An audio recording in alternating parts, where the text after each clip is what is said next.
Yeah, live. De California.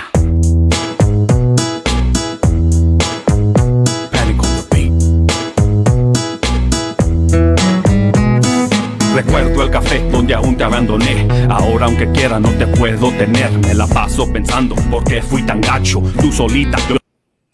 Welcome to the Waked and Bake Show, everybody. This is Rick Wood and Sean Rosa from CTW CBD and Deeply Rooted Respectfully. And we have a guest today. We have Cassandra Butler from Love the Lemon. And I will, don't laugh already. We just have her on here. She explained to us a little bit about what you do, Cassandra, in the industry. Yeah, so I do social media marketing and digital advertising.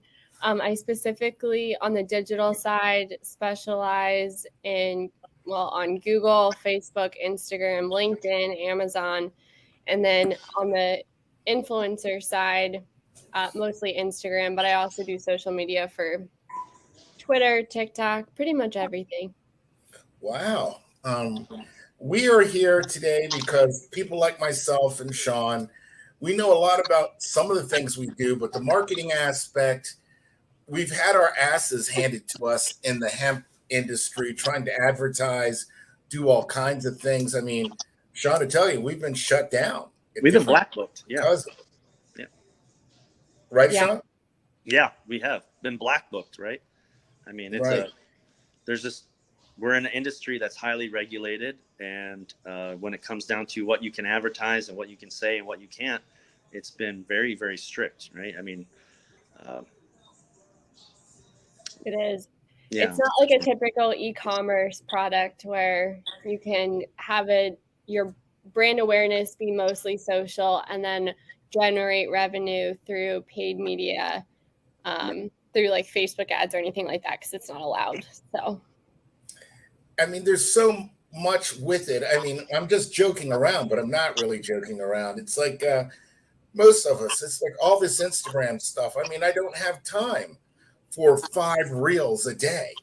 I don't have time for 5 stories a day. I have made the mistake of spending thousands and playing influencers who weren't even really influencers. We paid a person in Miami $150 a pop before we had even spoken to you and realized what a horrible mistake that was. So, I mean, what's the difference between, I guess there's affiliate marketing and what's the other, influencer marketing? yeah, so they're basically one and the same. I look at it like, think of organic. We're all talking about organic marketing today. So there's no paid strategy behind it in a sense, unless you're paying the influencer, but this is all organic marketing. And then you have your influencer marketing, which is where, you pay people or donate product, an in-kind exchange type program where you give them product, they post about it to bring brand awareness.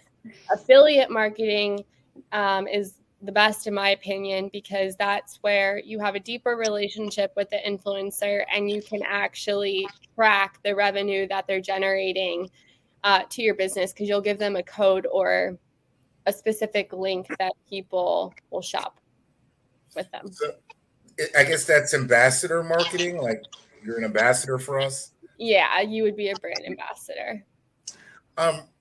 What do Sean and I need to do before we start? Like, I made the mistake of handing out money before I should have done it. Yeah, so I would say that whenever you're starting, it's always best to, number one, think about your brand and the type of customers that you want to attract. So I would say I normally do it basically on an Excel spreadsheet and look up individuals or find individuals. There's different tools out there, or you can do it manually and find different individuals in a specific category. So for example, if you want to bring interest to your product, in mommy groups, well, then you would want to find a mom.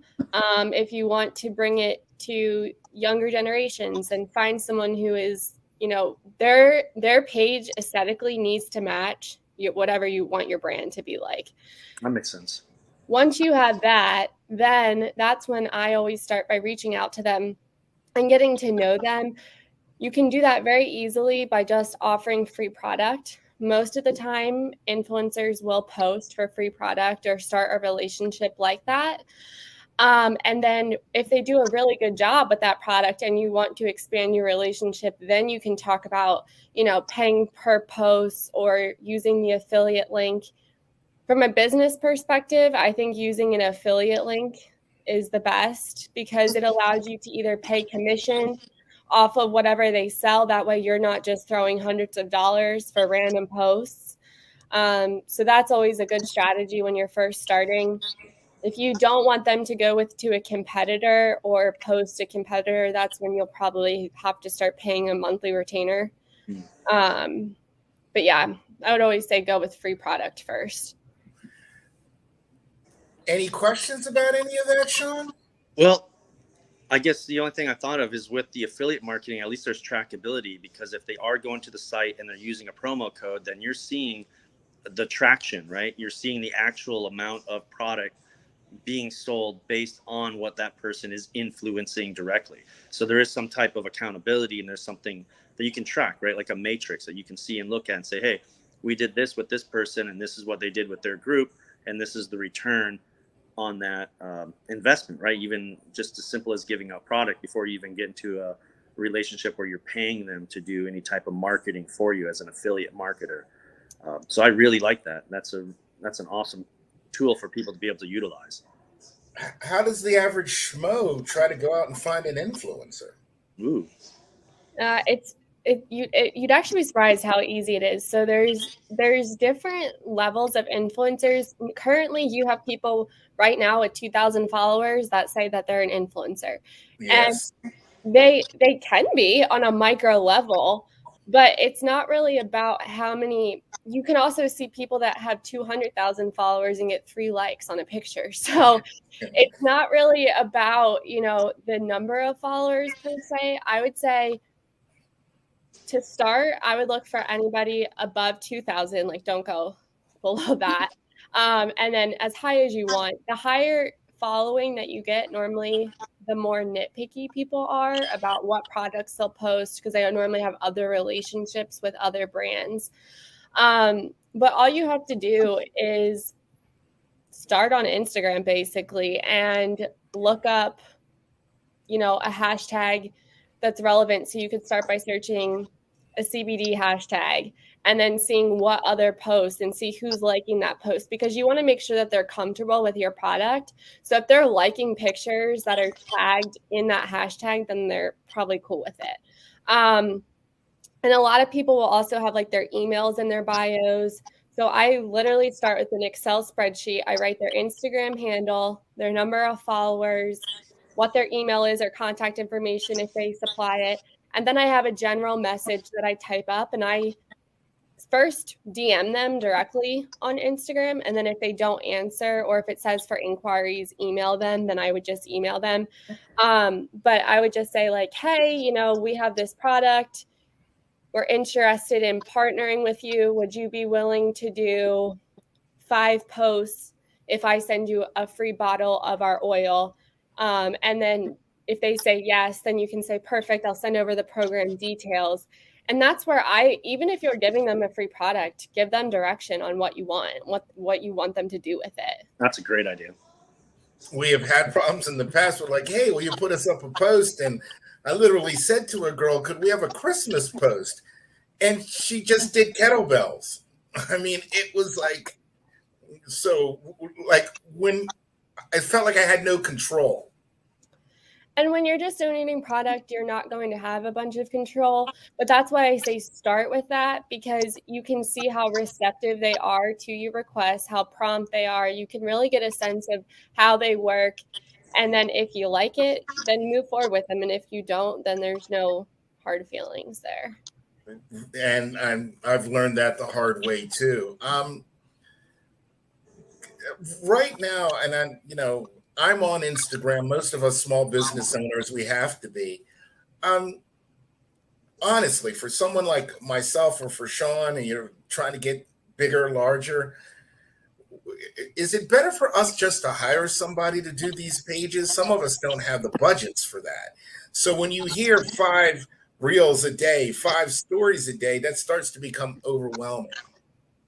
Yeah, it can be really overwhelming. And honestly, there's not really a black or white answer on how often you should post. It's all in the data. So what I do is look at data for all of my clients. I look at their data daily, I look at it weekly, I look at it bi-weekly. And so if your engagement rates are holding steady and you're only posting once a day and that's your goal, it's really whatever your KPIs are, your key performance indicators. So it's basically if your goal is to hold a specific engagement rate, then sure, if you're trending under that, then you might need to post more or post more stories. But it's really an analysis of the data. So I would recommend for anybody that's starting, consult with someone on what data you should be looking at. What are your goals? Where do you want to go? And even help roadmap that out. So that way, then you can have a path to do it yourself. Because a lot of times people don't have the money to have an agency do everything for them, but you can always use it to consult or look at your data. Oh, okay. Like, we could use them to do part of the solution, not all of it. Right. So, and if you're making the content or, if you're even willing to post it, that's where a lot of the manual work comes in. It's just a matter of knowing what you're actually looking at when you look at the analytics. Back, I had to pee. Right, I tried to hold it for so long, but I couldn't. I was like, I'm not in here. I can't concentrate.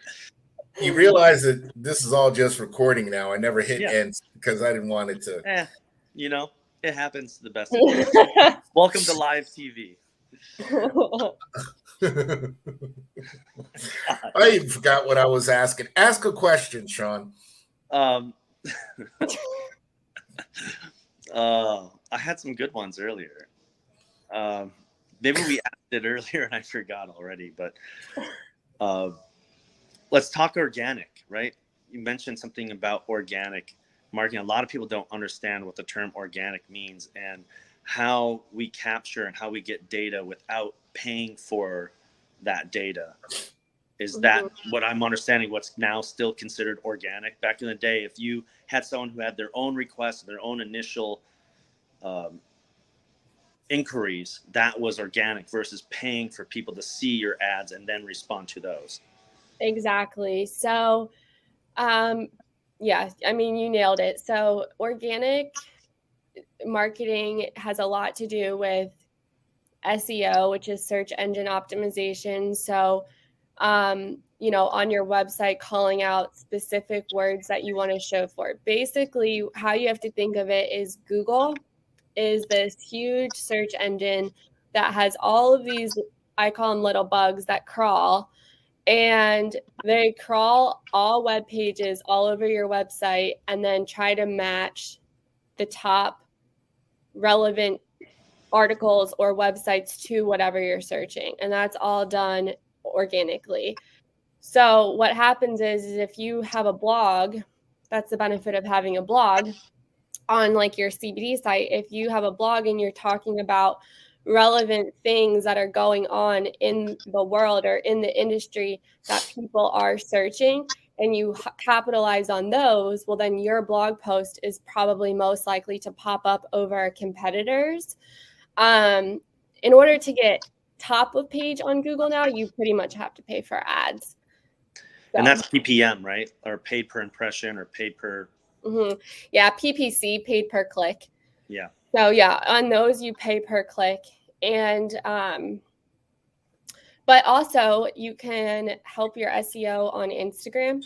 A lot of people don't really know this, but if you write your captions to include terms or trending topics, and it's a public business, then you can also help. It helps if you like take a blog post, for example, like, I don't know, a blog post that you've done, like, how this CBD cream can relax back pain. I don't know. And then let's say a lot of people right now, you can use Google Trends. It's a free tool, and you can see what people are talking about under any topic. Wow. And then if you post relevant information on Instagram, it'll help be organic. Sure, I can see that. It's going to make the relevance between the two, and it's going to push yours up to the top of that list because that's what's trending right now. Exactly. And Google knows if your brand is cohesive. Google's very smart engine. And so on any social platform, if you are cohesive and regularly posting, your organic SEO is going to perform better. Yeah. And I guess the more you put out there on a consistent basis, the better it is for that SEO. Is it also graphical versus verbal? So if there's more written versus more imagery, does that help you in the organic searches, how they crawl you, how they find your information? So if the words that you're using are relevant and there's more words than pictures, is it considered more textual bases versus more graphical base? Yep. So that'll perform better. Keywords always do better. If you do have images in a blog post, there's a lot of people don't actually do it, but it's like the alt text, and you can type in. If you do that, it'll drastically help your SEO because that's just more text. So that's how Google finds that image relevant. So Right. If you're not doing that, then it's not even going It's getting lost, right? It's getting lost with millions of other photos that are being uploaded with no tag to what that image is. So it doesn't know how to really make a relevant connection to what that image is versus what you're saying and typing out. Exactly. Cool. God, I almost forgot what I was going to say. It just went away. For us, and Sean's been through it, it's the banking thing too. Now, I don't know how to say this, but I'm going to say what we had to do. We've had to have 2 Instagram pages. Why? Because if you have a bank, let's say you use Square and you have a web page. Well, if you're using those little bots that you talk about run all through your website. You cannot use hashtags that say CBD wellness, CBD facts, CBD heals. Right. Because they'll crawl it, they'll go to your Instagram site and shut you down. So what we had to do was literally, there is one page that just has pretty pictures, some captions, nothing else. And that's for the website. And then we had to do another Instagram site so that we could actually do some engagement. So we could actually talk about stuff, because if we talked about it on the other Instagram page, it would have been not to our advantage. Right. So is that a okay option?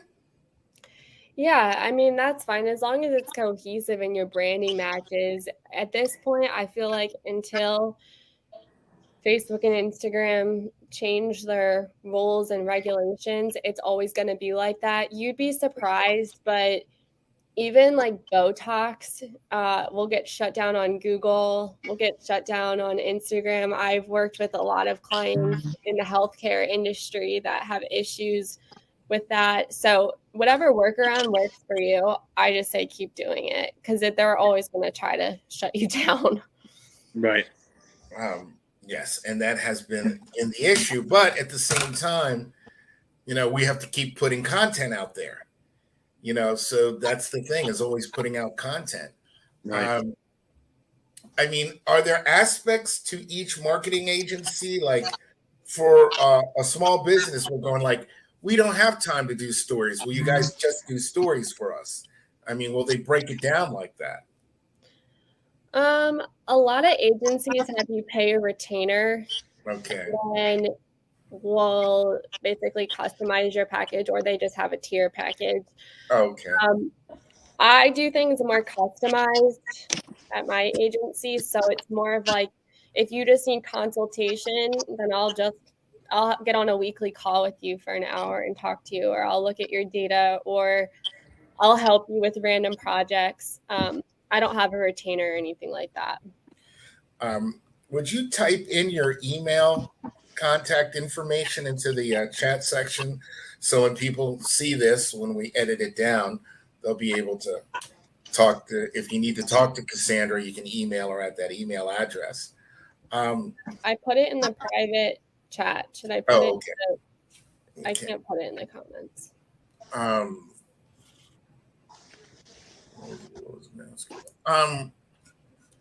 What are some of the things that we should look for when we deal with an influencer, like the bad stuff, like the stuff to stay away from? Yeah, I would say anyone that is already posting a competitor, that would be pretty much a no-no. I would say, and anyone that doesn't match your branding. So that can be different, I mean, to anybody. But I think that you just have to be selective with, you know, who you're working with because of what they're posting. It's more of a personal thing. Whatever your company is and your brand and how you want to present yourself, that's how I think about it. And I think about it too, it's a little different than like a Google review or a Yelp review, but would you pay someone $150 for one Google review? No. So why are you doing that unless you know someone? So why are you yelling at us? Why are you yelling at us, man? We didn't know what to do. That's why we got you on the show. If we knew what to do. No, I'm just kidding. So okay. Sean, anything? No, these have been really good stuff. I mean, some of it we kind of knew, but a lot of people don't. A lot of people don't know the do's and don'ts, right? I guess one of the main things I thought of is how do you find that right person? I know you said you're going to have to search on Instagram, find a person with some good following. How do you validate them? How do you create that relationship? Who's good and who's not? Who's paying for their following versus who's got real followers, right? Because we all know there's some tricks out there. You can do some things to really get your numbers up. How do you decipher who are the real influencers versus who are paying for the ability to show that they're an influencer? Mm-hmm. So I always say I first look at everyone's page and I see what type of content they're posting. And then I'll click on a few different posts. And you can pretty much calculate anybody's engagement rate by looking at the total amount of followers and how many likes they're getting and look at that ratio. Okay. So if someone is buying a ton of followers, then they're probably not engaging with their page at all. So if you have 150,000 followers and you get 20 likes, there's a problem. Yeah. So that would be a red flag. That's definitely something to keep an eye out for. And then about their communication, I would say I always read the captions and I make sure that they're grammatically correct. Yeah. Okay, there you go. That's important. You don't want someone making your brand look not smart because they can't type. So, I always look at that. I look at people's stories because that disappears. So a lot of people will use their stories, but I'll stalk people for a day or two and kind of look at what kind of stories they're posting or what they're into, what they're sharing. And you'll get a really good feel for people that way. Oh, okay. That's a really good suggestion. Thank you. Right. Yeah. I mean, I also think, Sean, and I hope that Cassandra doesn't mind by putting her on the spot like this, but when we, put this, we put people, shut up, Sean. When we put this out there, if you guys have a topic and you see this, something that you'd like to see Cassandra cover, whether it be influencer marketing or whether it be what's a good form of doing SEO or whatever it is, we could have her back on because there's a wealth of information here. And if I had spent maybe just 10 more minutes, because I didn't know how this would go, but there's a lot of good stuff here. This is like a treasure trove of information. You took the words out of my mouth, a treasure trove, right? If you're getting into this and you have never done affiliate marketing, you've never done a PPC campaign or a pay-per-click campaign, and you don't know about how to get impressions, and you don't know how to do affiliate marketing, right? If you don't know how to break through the gatekeeper and talk to that person and get that intro email out, how are you going to make the right connection, right? That's really what she's saying here. That's how you build that relationship. You got to give them something in return, and then make sure the value of what it is you're giving and what you're receiving mirrors up to what your expectations are on the deliverables. And Cassandra hit on that point. Make sure there's deliverables. Hey, this is what we're sending you. This is what we want for it. This is when we want the post. This is what time we want the post. This is what we want you to wear. This is what we want you to say. And if you can't do that, we're going to find someone else. Mm-hmm. There's a plethora of people. Everybody wants to be an influencer. Everybody wants to be paid. Everyone wants a free product. If they won't do it, someone else will. Right. Just find them and move on, right? Mm-hmm. I met a person through my other business who was an attractive model, had 1 million followers, and in fitness and stuff. But as I started to go through and see stuff, everybody was from Malaysia, Russia, Ukraine. Yeah. There weren't any. They were all bots. Right. Mm-hmm. You know, And you'll also dry up a resource. So an example is I worked for a Wagyu beef company for a long time, and we had no followers. Had very low engagement, and it was my job to fix it.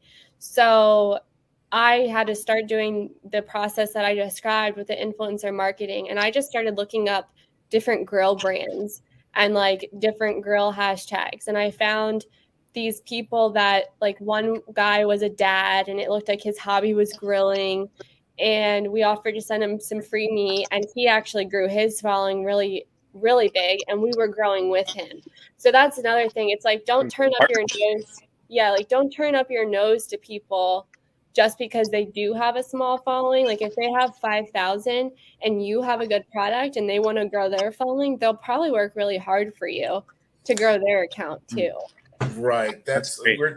You actually, in a private conversation, gave me that hint, and we have met some interesting people through, like, I think her name is Alyssa Vibes on Instagram, that does some like for us, and she's really good. She's very creative. I mean, she'll put a story out there like that. I want to build up more like that for our team, and I know that Sean does too. So you can also partner with other companies. So it might not, you can get really creative. So it might not be in the CBD industry. It might,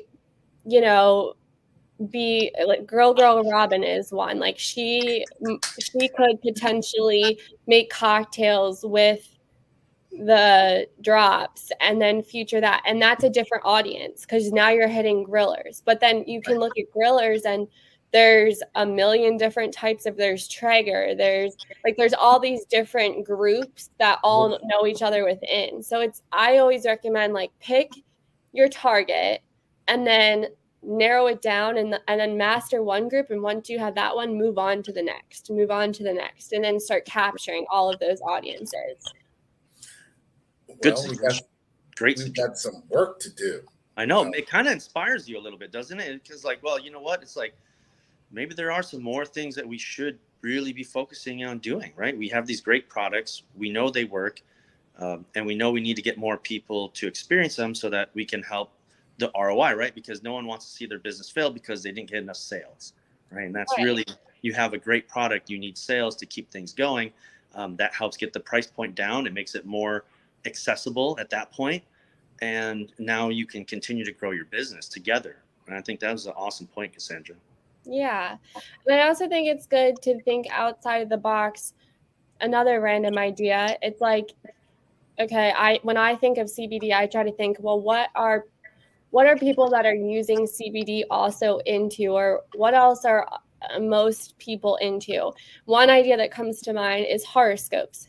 Everyone loves to share their horoscope, or look up their horoscope on Instagram. There's 1 million of those accounts. Some of those accounts will feature you if you message them and will work with you. So you sometimes have to pay, but if you're going to pay for a post, I think it's better to pay to be advertised on like a big horoscope following Instagram, and then they can tag your brand, and you know that then you would get a ton of exposure. There's millions of people that follow those accounts. Thank you so much. I mean, on behalf of myself, Cassandra, Sean, all of us, man, thank you for doing this. We would love to have you back on. Oh yeah. So Yeah, I would love to come on. Yeah. You have a lot of knowledge. You have experience in the industry that I think other people, even if they're not involved in the CBD business like we are, or the medical marijuana industry, they're going to find value in these conversations and find something to inspire them to kind of push themselves into that next, to get that exposure, to find the right person, to find that influencer. most of these people who've started, like whether it be CBD or they got into the cannabis industry or whatever they were doing, the small guys like us mostly just gave up because they didn't know, they couldn't keep up with it. Right. But don't give up, folks. We'll give you more info next time. Thank you so much. Thank you, Cassandra. Thank you, Rick. Thank you, guys. See you next time. Great show.